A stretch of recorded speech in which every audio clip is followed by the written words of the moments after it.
오늘 본문의 말씀에 파수꾼이 등장합니다. 우리 파수꾼 하면 여러분들 가운데 이렇게 와닿는 것이 다 생각이 다 다르실 텐데, 저는 그 여호와의 증인에서 나오는 그 파수꾼이라고 하는 책자가 있어요. 요즘은 또 파수대라고도 하기도 하고 파수꾼, 파수대 이렇게 표현을 하는데, 여호와의 증인에서 늘 다니면서 이렇게 나누어주는 그 책자인데요. 그게 너무 이렇게 뇌리에 박혀 있어가지고 파수꾼이라는 말이 그렇게 좋게 들리지가 않아요. 사실은 성경에서 굉장히 중요한 그 이미지를 담고 있는 용어거든요. 그러니까 이제 적군의 어떤 침입에 대하여서 미리 감지를 하고 경계하고 또 우리 아군들에게 알려주는 이러한 이제 중요한 역할을 하는 것이 이제 이 파수꾼인데요. 오늘 본문에 등장하고 있는 파수꾼은 우리가 보통 알고 있는, 그리고 성경이 일반적으로 이야기하고 있는 그런 파수꾼의 역할과는 조금 다른 그러한 그 정체성을 가지고 있습니다. 오늘 본문의 말씀을 제가 재구성해서 요약을 해서 다시 한번 말씀을 드리면 이렇게 됩니다. 이스라엘 백성들이 하나님을 배반해요. 범죄합니다. 하나님께서 진노를 하시고 그에 상응하는 징계를 내리십니다. 그런데 그 징계는 징계 자체가 목적이 아니기 때문에 징계를 통하여 다시금 하나님의 백성의 자리로 돌아오게 하시기 위함입니다. 즉 징계 후에 회복되어지고 그들이 원래 하나님과의 관계 속에서 누리는 영광 안으로 들어올 수 있도록 하기 위함입니다. 그래서 그 약속을 하셔요. 내가 너희들을 반드시 다시 원래의 자리로 돌아오게 만드마. 지금은 비록 이방 국가들에 의하여서 압제를 받고 억압을 당하고 있지만 내가 반드시 너희를 다시 돌아오게 한다라고 하는 약속을 주시고요. 그 약속 이행을 위해서 내가 얼마만큼 열심히 일하는가 보라라고 말씀을 하십니다. 그러니까 이 하나님의 열심이라고 하는 것은 구원 사역에 관련되어진 거예요. 이스라엘 백성들이 압제를 당하고 있는 그곳에서 구원하셔서 회복하시겠다라고 하는 그 일에 대한 열심입니다. 그런데 이와 같은 중단 없는 하나님의 일하심을 위해서 하나님께서 스스로에게 어떤 장치를 마련하십니다. 그 일을 끊임없이 하게 스스로 하시기 위하여서 마련해 놓으신 장치가 바로 파수꾼입니다. 오늘 본문에서 이야기하고 있는 파수꾼, 즉 하나님께 알려드리는 역할을 하는 것이 이 파수꾼입니다. 그래서 파수꾼은 다름 아닌 하나님께서 직접 세우신 일꾼이에요. 이 본문에 나타나고 있는 이 파수꾼이라고 한다면 구약에서는 일반적으로 선지자를 의미할 수가 있습니다. 그러니까 하나님께서 선지자를 세우셔서 선지자들로 하여금 하나님께 계속해서 당신의 구원 사역을 하도록 말하게 하셨다라고 하는 것입니다. 그런데 이 선지자의 역할이 신약에 와서는 특정한 인물에게 적용되는 것이 아니라 구원받은 모든 성도들에게 적용이 되어서 신약시대 오늘날에 우리들에게 있어서는 성도라고 하면 누구나 할 것 없이 바로 이 파수꾼의 역할을 감당해야 하는 것입니다. 그러면 파수꾼의 역할, 즉 파수꾼의 사명이라고 하는 것이 과연 무엇일까? 하나님의 일하심에 대하여 잊지 않게 만드는 것, 이것이 파수꾼의 사명입니다. 쉽게 이야기하면 기도하는 것이죠.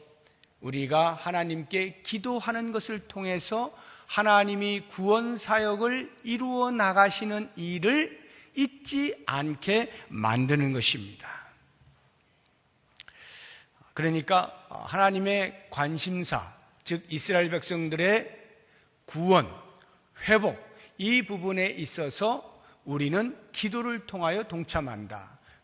이 당시에 이스라엘 백성들을 구원하시는 것이 하나님의 관심사라고 한다면, 넓게 오늘날에 이 신약시대에 와서 우리가 이해할 수 있는 것은 하나님의 잃어버린 백성들, 하나님께서 다시 찾고자 원하시는 당신의 백성들을 구원하시는 그것이 하나님의 일하심이요 하나님의 관심사겠죠.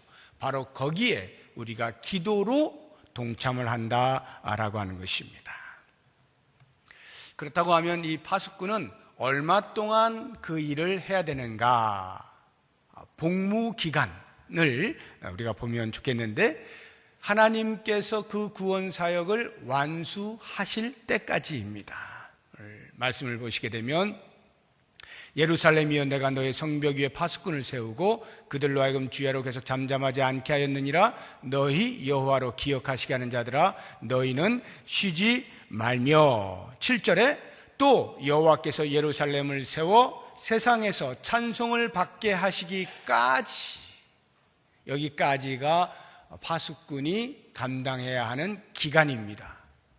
하나님께서 이스라엘 백성들을 다시 회복시키셔서 모든 열방이 그 이스라엘 민족을 바라보고 와, 역시 하나님의 백성이로구나 하고 영광을 돌릴 때까지, 칭송을 할 때까지 이 파수꾼은 계속해서 하나님께 일하여 주십시오, 일하여 주십시오 라고 부탁을 해야 한다라고 하는 것입니다. 그렇다고 한다면 이 파수꾼의 그 일함에 대한 그 근무의 태도가 어떠해야 되느냐? 6절을 보니까 계속해서 잠잠하지 않고 말해야 한다. 계속해서 잠잠하지 않고 기도해야 된다라고 말씀하고 있습니다. 왜냐하면 하나님의 기억이 희미해지지 않도록 쉬지 말고 기도해야 하는 것입니다. 그러니까 이 파수꾼의 그 태도라고 하는 것, 그러니까 하나님께 기도하는 성도들의 태도라고 하는 것은 하나님께서 조금이라도, 잠시라도 한눈을 파시거나 다른 일을 하시지 못하도록 그 일에 집중하실 수 있도록, 혹시라도 잊지 않으시도록 계속해서 하나님의 구원 사역에 대하여 상기시켜 드리는 그 일을 해야 한다라고 하는 것입니다. 그래서 사도 바울도 우리에게 그렇게 권면하죠. 권면이 아니라 명령이죠. 쉬지 말고 기도하라. 데살로니가전서 5장 17절에 쉬지 말고 기도하라. 우리의 기도가 쉬지 않고 간단 없이 계속해서 기도해야 되는 것을 말씀을 하고 있어요. 구약시대의 사무엘은 이렇게 하나님께서 이스라엘 백성들을 구원하시는 일에 있어서 내가 기도의 쉬는 죄를 범치 않겠다라고까지 결심하는 모습을 보게 됩니다. 우리 한번 말씀을 같이 찾아보면 좋겠습니다. 사무엘상 12장 22절 23절 두 절의 말씀 같이 읽어봅니다. 여호와께서는 너희를 자기 백성으로 삼으신 것을 기뻐하셨으므로 여호와께서는 그의 크신 이름을 위해서라도 자기 백성을 버리지 아니하실 것이요, 나는 너희를 위하여 기도하기를 쉬는 죄를 여호와 앞에 결단코 범하지 아니하고 선하고 의로운 길을 너희에게 가르칠 것인즉. 이스라엘 백성들이 범죄하여 하나님께로부터 버림받을 것에 대하여 두려워하면서 사무엘에게 부탁하는 거예요. 제발 하나님께 기도해서 우리를 버리지 못하게 해주십시오. 이러한 기도의 부탁을 들은 사무엘이 이런 말씀을 하고 있는 것입니다. 하나님께서는 너희들을 기뻐하신다.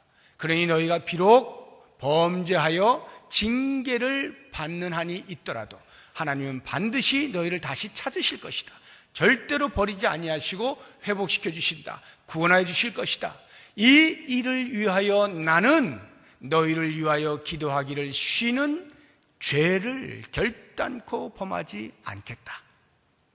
그러니까 사무엘의 결심에는 그들을 위하여 기도하는 것을 쉬는 것은 곧 죄라고 여긴 것입니다. 기도를 쉬는 것은 죄라 이렇게 보는 것이죠.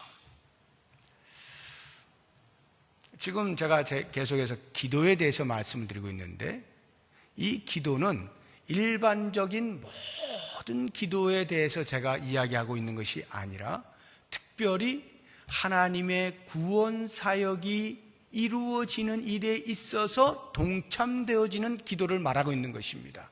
즉 우리말로 하면 전도할 때 반드시 기도가 필요하다라고 하는 거예요. 전도라는 것이 하나님의 구원 사역에 동참하는 일 아닙니까? 그런데 그 일에 있어서 반드시 필요한 것이 기도다라고 하는 것이죠. 그런 면에서 우리가 오늘 왜 하나님께서 우리에게 기도하게 하시는가라고 하는 것을 두 가지로 간단하게 한번 생각을 해보도록 하겠습니다.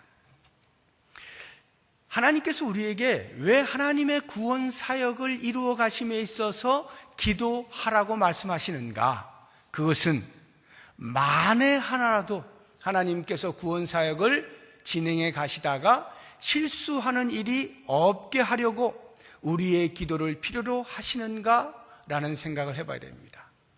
만에 하나라도 완벽하게 당신의 구원 사역을 이루어내시기 위하여 혹시 있게 될지 모를 당신의 실수를 막아달라고 우리에게 기도를 부탁하시는가?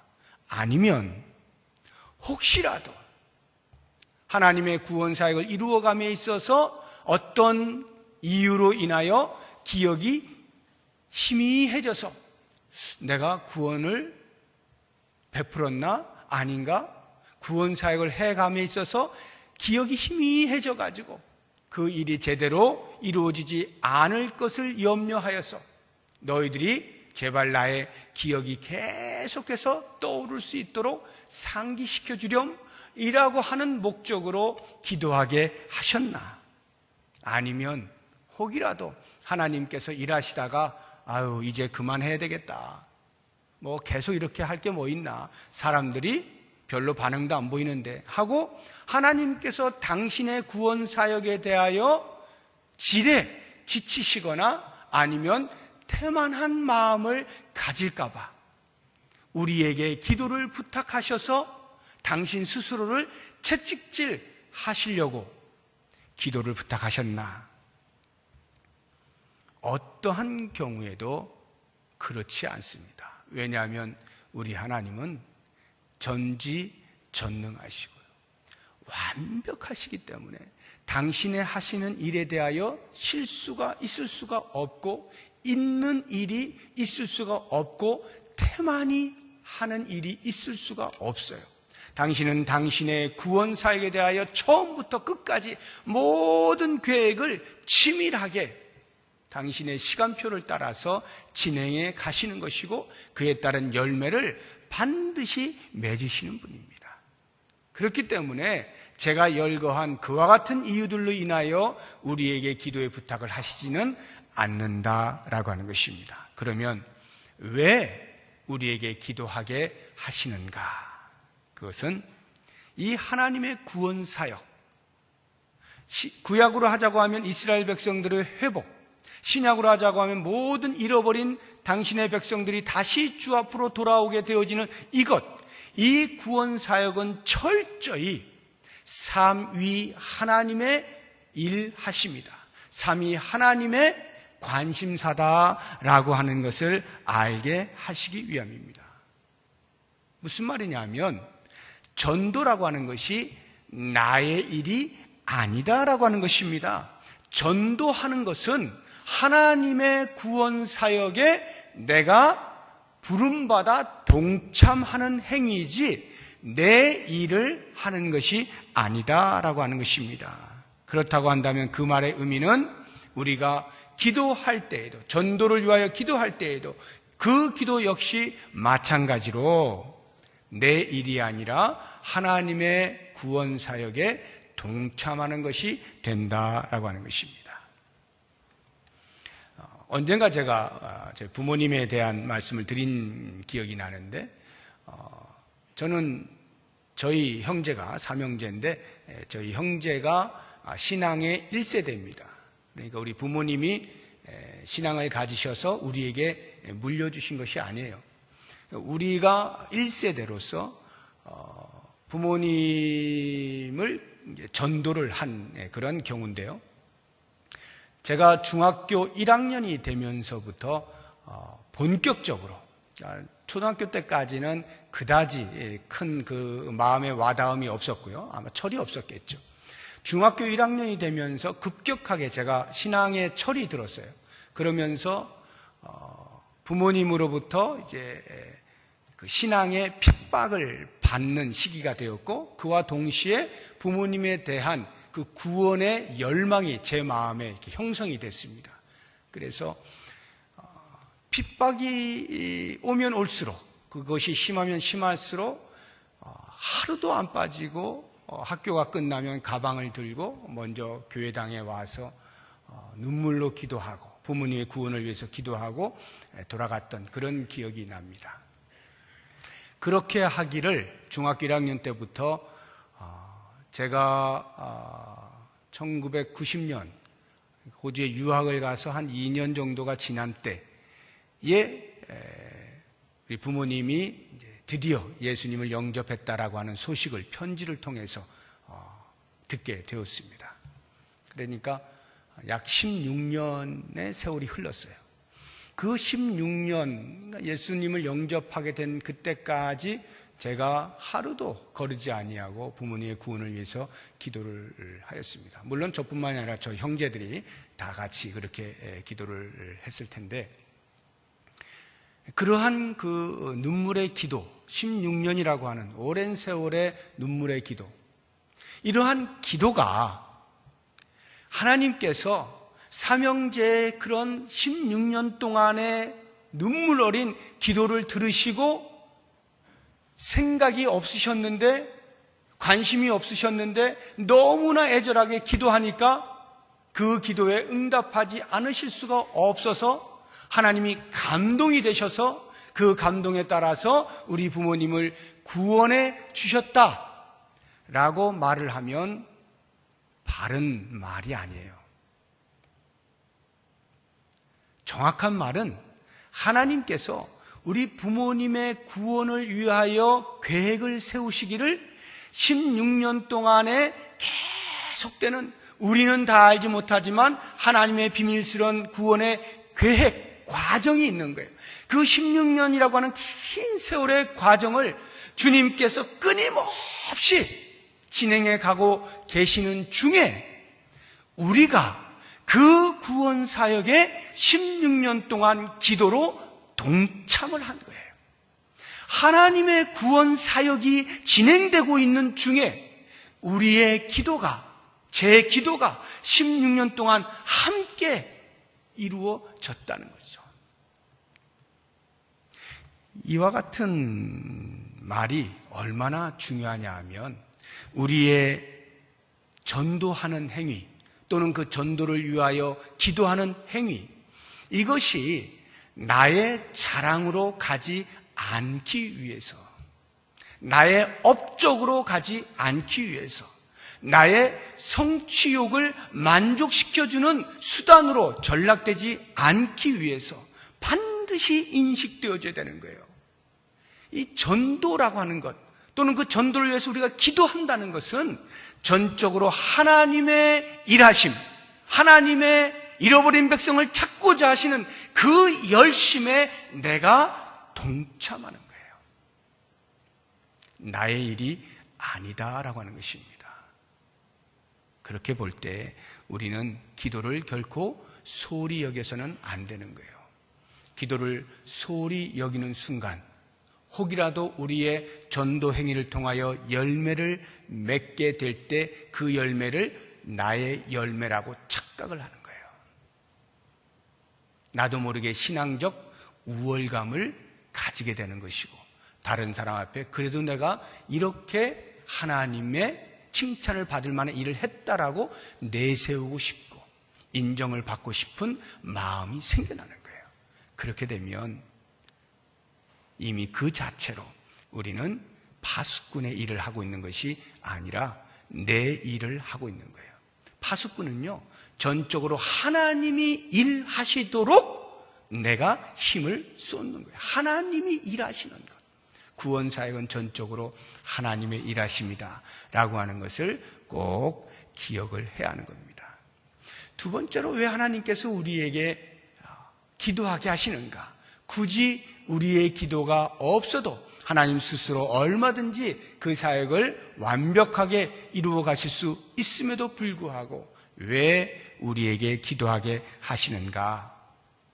전도라고 하는 것이 영적인 전쟁임을 우리에게 알게 하시기 위함입니다. 한번 생각을 해보세요. 사탄이 우리 그리스도인의 행동하는 것 가운데 가장 무서워할 것이 뭐겠습니까? 우리가 어떤 것을 할 때 사탄이 제일 무서워하겠어요? 그건 전도하는 것입니다. 전도라고 하는 것은요, 사탄의 지배 아래 있던 사람을 하나님의 다스리심으로 건져오는 행위잖아요. 사탄의 세력과 사탄의 영역을 약화시키고 무력화시키는 행위가 전도이기 때문에 사탄은 그것을 제일 무서워하고 제일 싫어하는 거예요. 그러다 보니까 자연스럽게 사탄은 전도하는 사람을 방해할 수밖에 없겠죠. 어떻게 해서든지 전도하지 못하게 만들어 가는 것입니다. 바로 이 사탄과 성도의 싸움, 이것이 바로 영적인 전쟁이죠. 그러면 우리가 그와 같은 영적인 전쟁을 벌일 때 승리를 목표로 할 터인데 어떻게 하면 우리가 승리를 할 수가 있겠어요? 사도 바울이 에베소 6장에서 우리에게 잘 말해주고 있잖아요. 마귀의 간계를 능히 대적하기 위하여 하나님의 전신 갑주를 입으라. 그래서 사도 바울이 소개하고 있는 것이 머리끝에서부터 발끝까지 구원의 투구를 쓰고 의의 호심경을 두르고 진리의 허리띠를 차고 복음에 예비한 신으로 신을 신고 왼손으로는 믿음의 방패를 들고 오른손으로는 성령의 검, 곧 하나님의 말씀을 들게 하죠. 이렇게 머리끝에서부터 발끝까지 하나님의 전신 갑주를 입을 때에 마귀가 우리를 공격하는 것, 사탄이 우리를 넘어뜨려 하는 그것으로부터 이겨낼 수가 있다라고 이야기를 하는 거예요. 그리고 나서 그 다음 끝이 아니고 이어서 하는 말이 있어요. 우리 에베소 6장 18절 말씀 같이 한번 보도록 하겠습니다. 같이 읽습니다. 모든 기도와 간구를 하되 항상 성령 안에서 기도하고 이를 위하여 깨어 구하기를 항상 힘쓰며 여러 성도를 위하여 구하라. 하나님의 전신갑주를 입을 것을 쭉 소개해 놓고 그 다음 하시는 말씀이 기도와 간구를 성령 안에서 무시로 하라고 말씀하고 있는 것입니다. 한번 생각을 해보세요. 사탄이 전도하는 행위를 제일 싫어한다 그랬죠. 제일 무서워한다 그랬죠. 그러니까 그것을 못하게 방해를 해야 돼요. 사탄이 그것을 못하게 방해를 할 때 제일 먼저 들고 나올 작전이 뭐겠어요? 무엇을 최우선 순위로 사용해서 우리로 하여금 전도하지 못하게 하겠습니까?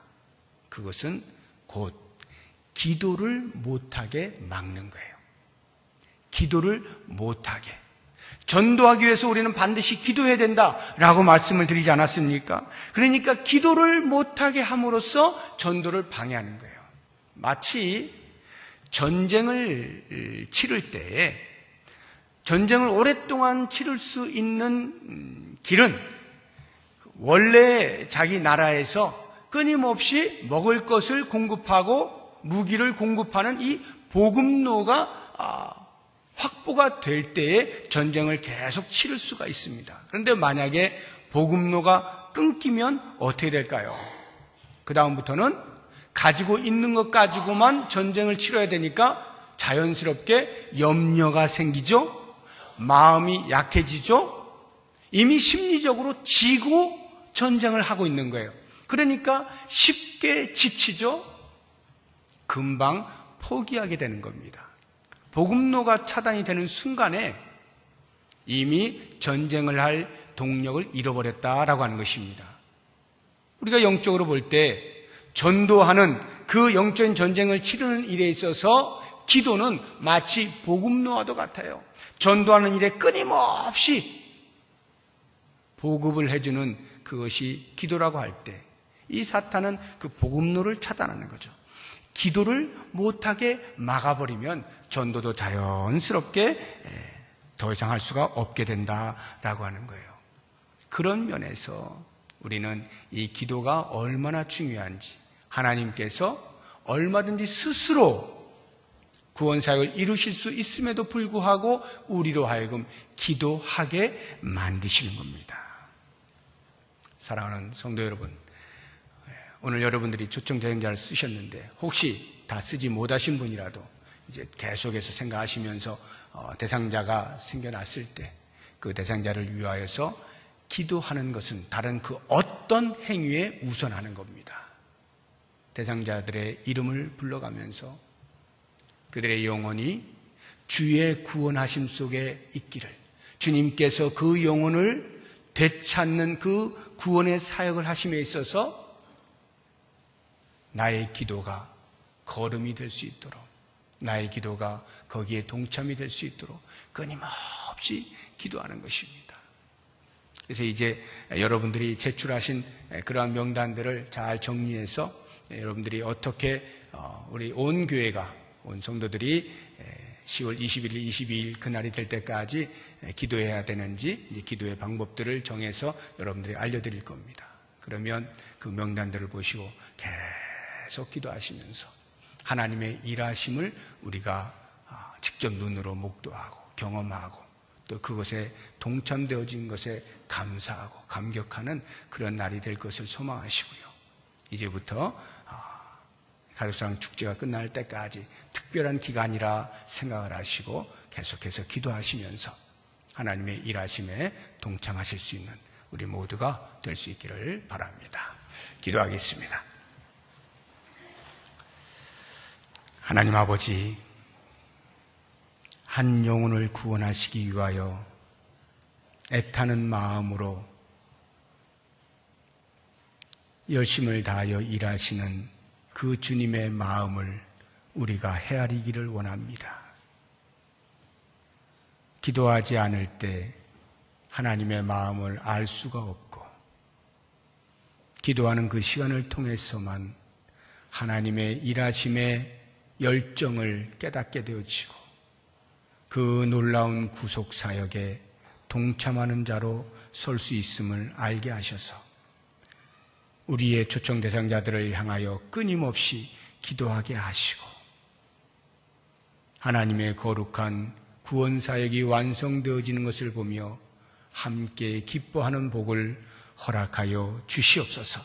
우리가 전도하는 영적인 전쟁을 치르는 일에 있어서 반드시 기도로 지원하여서